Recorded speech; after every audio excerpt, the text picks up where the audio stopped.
Hello and welcome to another Punters Guide. I'm delighted to say joining top northern jockey Ryan Mania. Have a look at Sandown's cards and his rides as well at Newcastle over the weekend. But first of all, Ryan, it was a blistering start to 2022 for you. Yeah, it's been pretty unreal actually. I was having the conversation with my agent about how quiet things had been, and the horses were running well without winning. And his best piece of advice he gave me, he says, just keep turning up and it'll change. And we got into 2022 and had a blistering start. Winner at Musselburgh, 3 Air, and it's been great really. Quiet week this week, but it's quite nice after such a busy festive period to get some downtime and to reflect on how well things have been going. Yeah, certainly was. It was a great, excellent treble. We'll have a look at your rides at Newcastle shortly as well. But I just want to get your thoughts on the action at Sandown first of all this weekend. And it's kind of a quiet weekend. I mean, we used to obviously some great Saturdays, but I think it's one of the quieter weekends of the calendar, isn't it? It certainly is. It's kind of a quiet. January's quite a quiet start. You have so much big races, so much racing on over the festive period that first couple of weeks in January are fairly quiet. There's not enough horses to go around almost. There's so many good races on over the festive period, and everybody wants to run their horses, that this is a sort of couple of weeks to try and regroup. But Sandown have still put on a couple of good races this weekend. They have, yeah. One of those you were winning 12 months ago, the Veterans Chase on See You at Midnight. And just first of all, what was that like? And secondly, it's a great series, a really great initiative. I think this is the 7th year of it now. Last year See You at Midnight was absolutely incredible. It was really an emotional win for me. See You at Midnight had been, I won in him first back in 2013. That was when he first burst onto the scene, and we won three good races, and that was a long time ago. And then he went on to his novice chase career without me because I retired. And then he came out of retirement exactly the same time as I came out of retirement. And so to go to Sandown and win a big race like that after the vets had said that See You at Midnight would never see the racecourse again, and me also thinking that I'd probably never be a jockey again, it was a really emotional day to go down there and win a big race like that. And he was an incredible horse. The way that he jumps and he travels, and he was an amazing animal. And as I say, it was a really, really special day. And as you touched on, it's such a great series, this Veterans series to have. It's a real target for these veterans to aim for. I mean, it's it's £100,000 race. Some of these veterans would never think of winning that prize money at that stage in their career, and as I say, it gives them a new lease of life. They're up against horses the same age as them, and it really is a great thing for them. And there's qualifiers all year, so they can just run the qualifiers, run the final, and they'll have a real chance of winning a big pot at the grand old age. Well, that's over 10-year-olds, so it's great. I'll have a look at this year's renewal. I mean, there's real quality on show with ASO at the top. He's got to give weight all around, but it wasn't too long ago. He's finishing second in a Rhino. Yeah, probably was quite a while ago. He's not been in the best of form, has he? But that's the kind of thing. That's what this Veteran Series is for. It's for that type of horse. And he's one that if he was to find some form, I mean, he'd take a hell of a lot of beating. But I was looking through, and it's probably not quite as competitive as it was last year. And I'm, it's a shame that See You at Midnight couldn't have kept going and had another pop at it. But there's still some quality, as you say, in there, and it's great to see them doing it, and just to see them go to Sandown and competing for their big prize. I mean, only one of the last 6 winners has actually won a race going into this. It's one of those races. It's a handicap where you tend to want to be maybe running, not blowing your handicap mark to come into this. Well, what do you think will go close this year? Well, the horse that finished second or third to See You at Midnight, Sir Ivan, he's actually been in quite good form, and I think he obviously handles the track course form. And that was, it rode like a really good race last year.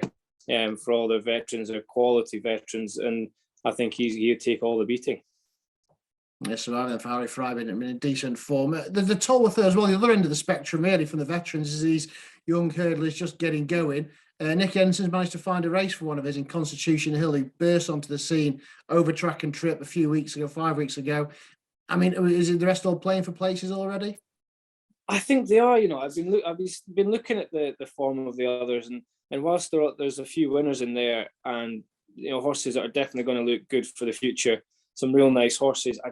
The form lacks a bit of substance. I think there's nothing really exciting and nothing that looks the quality of Constitution Hill. So I feel like if he turns up in the same form as he did last time out, I think he's gonna hose up. In fairness, I think the rest of them will be fighting for the places. But stranger things have happened, and it's that saying of you shouldn't be scared of one horse. So Constitution Hill has to turn up on the day, but I certainly think that the form of the other horses just does lack a little bit of substance.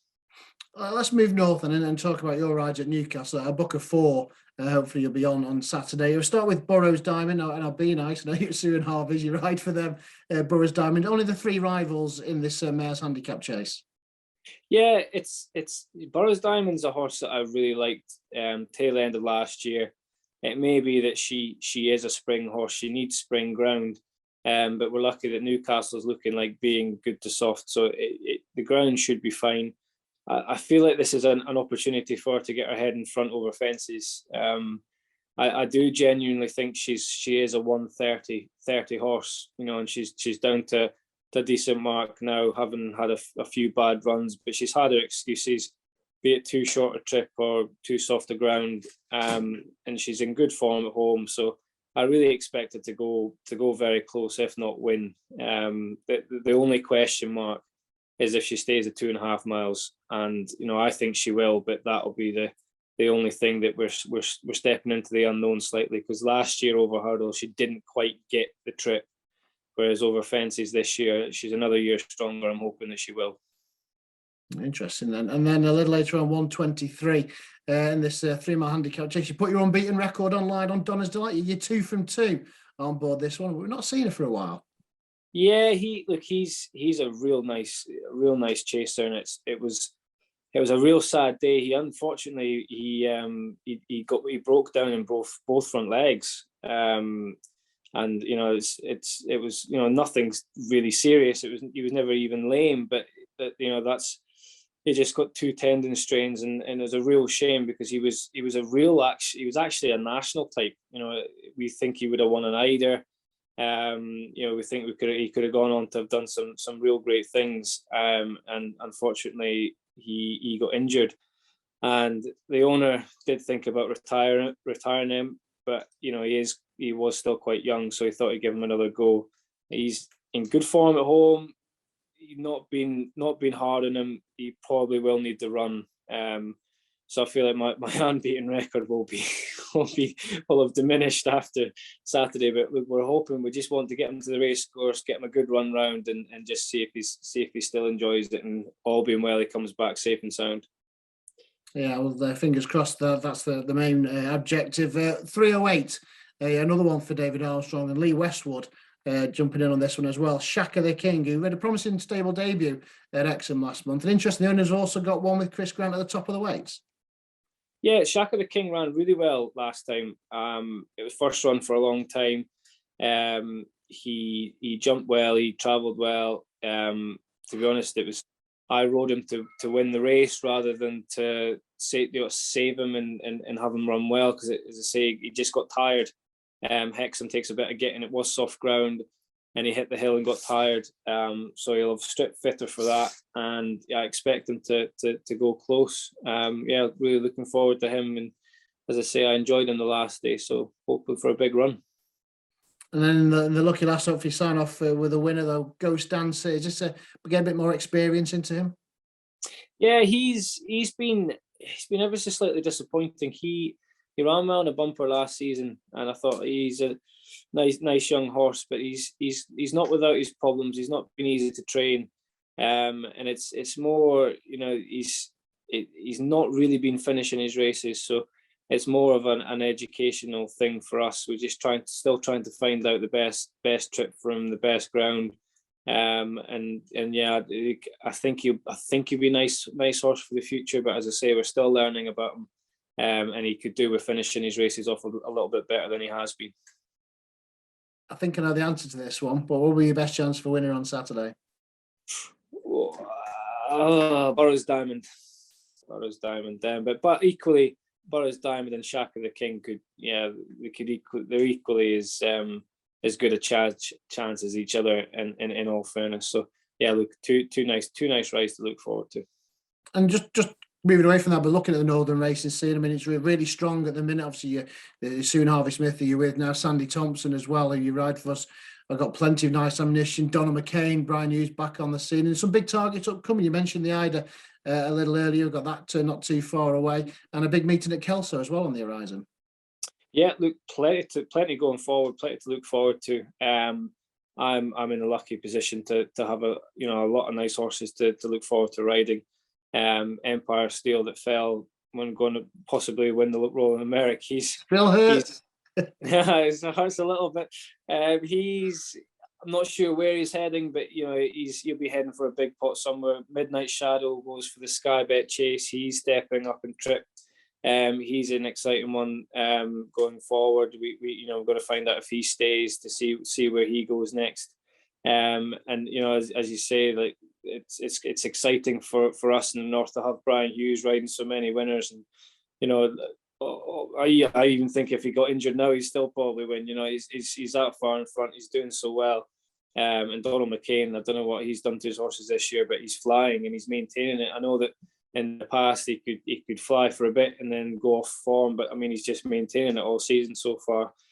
Touch wood, and it's great to see, and it's great for the north, and it certainly puts us on the map and proves that we can do it with the best of them. And given the opportunities, given the horses and given the owners, northern trainers and northern jockeys are just as good as the south. Yeah, they certainly are, and hopefully we have a bit of success as well at the big spring festival. So thanks for joining us, Ryan. It's been great to hear. Best of luck for the action this weekend. Look forward to seeing you in action at Newcastle, and hopefully have a winner or two at Sandown with your picks as well. That was Ryan Mania then, a Grand National winning jockey, joining us to look ahead to this Punters Guide. The Grade 1 Tolworth Hurdle is the feature, and a cracking Veterans Chase at Sandown to look forward to this weekend. Wherever you're back in, the best of luck.